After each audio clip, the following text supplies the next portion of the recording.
જે low pressure area બંગાળની ખાડીની અંદર બન્યો હતો એ હવે ધીમે ધીમે આગળ વધ્યું છે લો પ્રેશર અને ગુજરાતના જે સરહદી વિસ્તારો છે ત્યાં વરસાદની સંભાવનાઓ છે. આ સિવાય ગુજરાતમાં હવે આવતા દિવસોમાં પરિસ્થિતિ શું છે, સિસ્ટમ છે ક્યાં પહોંચી છે અને કયા વિસ્તારોને અસર કરવાની છે, જિલ્લાવાર માહિતી શું કહી રહી છે, એ તમામ વિષય પર વાત કરીશું. નમસ્કાર, વેધર એનાલિસિસમાં આપની સાથે હું છું સેજલ. જો તમે અમને યુટ્યુબ પર જોઈ રહ્યા છો તો સબસ્ક્રાઇબ કરી દો. જો તમે અમને ઇન્સ્ટાગ્રામ અને ફેસબુક પર જોઈ રહ્યા છો તો ફોલો કરી દો. શરૂઆત કરીએ સેટેલાઇટ તસવીરથી. સેટેલાઇટ તસવીરમાં તમે જોઈ શકો છો કે સિસ્ટમ જે લો પ્રેશર એરિયા બંગાળની ખાડીની અંદર બન્યું હતું એ લો પ્રેશર એરિયા છે હવે ધીમે ધીમે આગળ વધ્યું છે. ઉત્તર પ્રદેશ, મધ્યપ્રદેશ આસપાસનો જે વિસ્તાર છે ત્યાં આ વિસ્તારની અંદર એ સિસ્ટમ છે.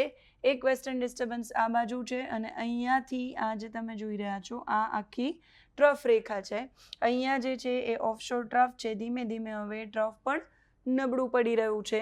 ગુજરાતમાં વરસાદની સંભાવનાઓ ક્યાં છે? ગુજરાતમાં સાબરકાંઠા, અરવલ્લી, મહીસાગર, દાહોદ છે, છોટાઉદેપુર છે, ખેડા, આણંદ છે, એ બધા વિસ્તારોમાં સામાન્ય વરસાદની શક્યતાઓ છે.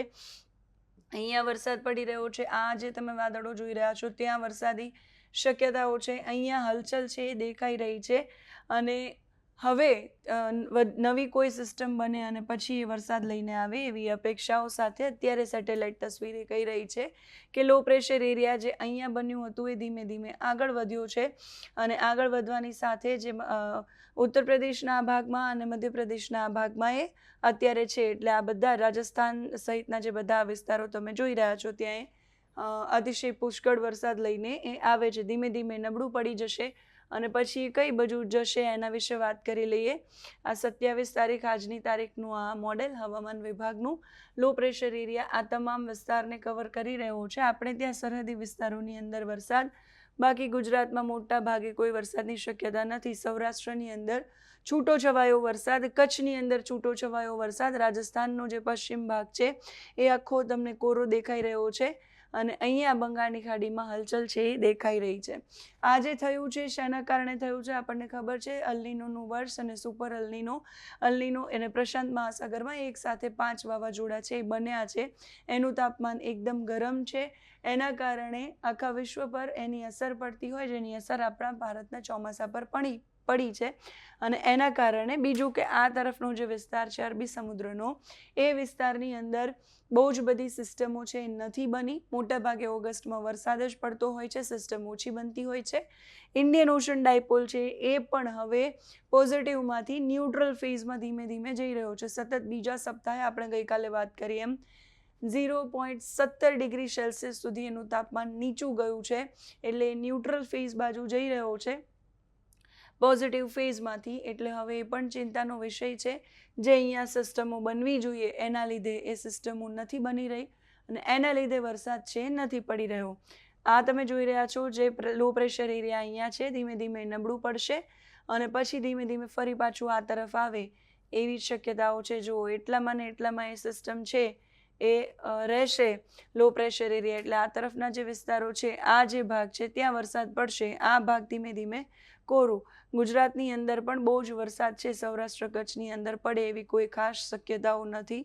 29 તારીખ આસપાસ તો મોટાભાગના વિસ્તારોમાં સાવ કોરું. આપણે ત્યાં પવનો આવશે હવે પશ્ચિમ સૌરાષ્ટ્રની અંદર, કચ્છની અંદર એ પણ સૂકા પવનો આવશે. એ આગાહી, પૂર્વાનુમાન પણ હવામાન વિભાગે કર્યું છે. બહુ જ સામાન્ય વરસાદની શક્યતાઓ છે. રાજસ્થાનમાં તો વરસાદ જાણે ગાયબ થઈ ગયો છે. લો પ્રેશર એરિયા એટલામાં ને એટલામાં ફરી રહ્યો છે. આ 30 તારીખનું મેપ છે. 30 તારીખમાં પણ કંઈક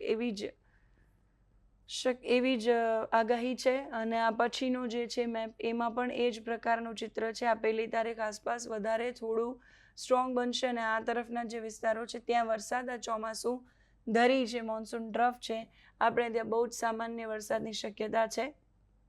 અહીંયા થોડું ઓફશોર ટ્રફ છે એ પોઝિટિવ બને છે પણ એટલું બધું નહીં કે ભારે વરસાદ લઈને આવે. ત્યાર પછી સતત 2જી તારીખ સુધી પણ એ જ પ્રકારનું હવામાન રહેવાનું છે.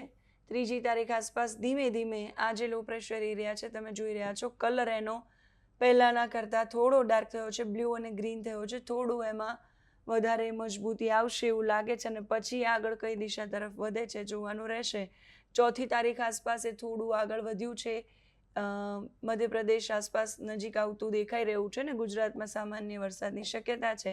5મી તારીખે થોડું વધારે નજીક આવશે અને પછી 5 તારીખ સુધીનું આ પૂર્વાનુમાન છે. પછી આ આગળ કઈ દિશા તરફ જાય છે એ જોવાનું રહેશે. એના આધારે નક્કી થશે કે ગુજરાતમાં વરસાદ છે એ આવે છે કે નથી આવતો, અને આવે છે તો ભારે વરસાદ પડે છે કે નથી પડતો. સામાન્ય વરસાદની શક્યતાઓ તો વ્યક્ત કરવામાં આવી છે. ગુજરાતમાં એ રાહત છે કે વરસાદ બંધ નથી થવાનો. સામાન્ય છૂટાછવાયા ઝાપટા છે એ પડતા રહેશે. 27 તારીખ માટે હવામાન વિભાગની પૂર્વાનુમાન શું કહી રહ્યું છે, કયા વિસ્તારોમાં વરસાદનું પ્રમાણ થોડું ઘણું પણ સારું રહેવાનું છે, એ વિસ્તારો છે છોટાઉદેપુર, નર્મદા, સુરત, તાપી, ડાંગ, નવસારી અને વલસાડ. અહીંયા વરસાદ જે પડવાનો છે એ હળવોથી મધ્યમ વરસાદ પડે, છૂટાછવાયા ઝાપટા પડે એ પ્રકાર. વાવ-થરાદ, બનાસકાંઠા, પાટણ, મહેસાણા, અરવલ્લી, સાબરકાંઠા, મહીસાગર, દાહોદ, પંચમહાલ, ગાંધીનગર, અમદાવાદ, ખેડા, આણંદ, વડોદરા અને ભરૂચ, આ બધા વિસ્તારો, આ સૌરાષ્ટ્ર અને કચ્છ, આ બધી જ જગ્યાઓ પર સાવ સામાન્ય વરસાદની શક્યતાઓ છે. ત્યાં હમણાં બહુ જ સારો વરસાદ પડે એવી કોઈ શક્યતા નથી. ઉલટાનું વાતાવરણ છે સૂકું રહેશે, ડ્રાય પવનો ફૂંકાશે એ પ્રકારની આગાહી છે. 28 તારીખે પણ એ જ પ્રકારની આગાહી છે. છોટાઉદેપુરથી લઈને વલસાડ સુધીનો જે પટ્ટો છે ત્યાં વરસાદ પડશે મધ્યમથી હળવો. બાકીના બધા વિસ્તારોમાં સામાન્ય ઝાપટા પડે એવી શક્યતા. ત્યાર પછી 29 તારીખ માટે પણ છોટાઉદેપુરમાં સામાન્ય વરસાદની શક્યતા. નર્મદાથી વલસાડ સુધી દક્ષિણ ગુજરાતની અંદર ઓફશોર ટ્રફના કારણે અરબી સમુદ્રમાંથી જતા પવનોના કારણે વરસાદ છે જે થોડો ભેજ લઈને પવનો આવશે એ વરસાદ છે લઈને આવશે. પછી 31 તારીખે પણ એ જ 30-31 તારીખે પણ બહુ જ સામાન્ય વરસાદની શક્યતા છે. 1લી તારીખથી વરસાદનું જોર ફરી વધશે થોડું ઘણું એવું દેખાડી રહ્યા છે હવામાન વિભાગનો આ મેપ, એવું પૂર્વાનુમાન કરી રહ્યો છે. આ 1લી તારીખ છે. 1લી તારીખ આસપાસ વાવ-થરાદ, બનાસકાંઠાથી લઈ પાટણ, મહેસાણા, સાબરકાંઠા, અરવલ્લી, ગાંધીનગર, અમદાવાદ, ખેડા, મહીસાગર, પંચમહાલ, દાહોદ, આણંદ, વડોદરા, છોટાઉદેપુર, ભરૂચ છે, નર્મદા છે, સુરત છે, તાપી છે, ડાંગ છે, નવસારી છે અને વલસાડ છે. એટલે ગુજરાત રિજનનો જે આખો પટ્ટો છે ત્યાં ફરી પાછું વરસાદનું જોર વધશે. ત્યાં હળવોથી સામાન્ય અને મધ્યમ વરસાદ કેટલાક વિસ્તારોમાં પડે એવી શક્યતા.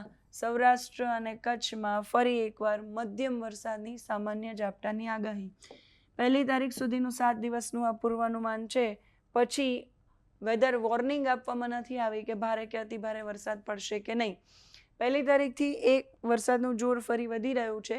3જી-4થી તારીખ આસપાસ આપણે જે મેપમાં જોયું એમ સિસ્ટમ આગળ વધશે, એના ઉપરથી આપણને ખબર પડશે કે ગુજરાત પર એની કેટલી અસર થવાની છે.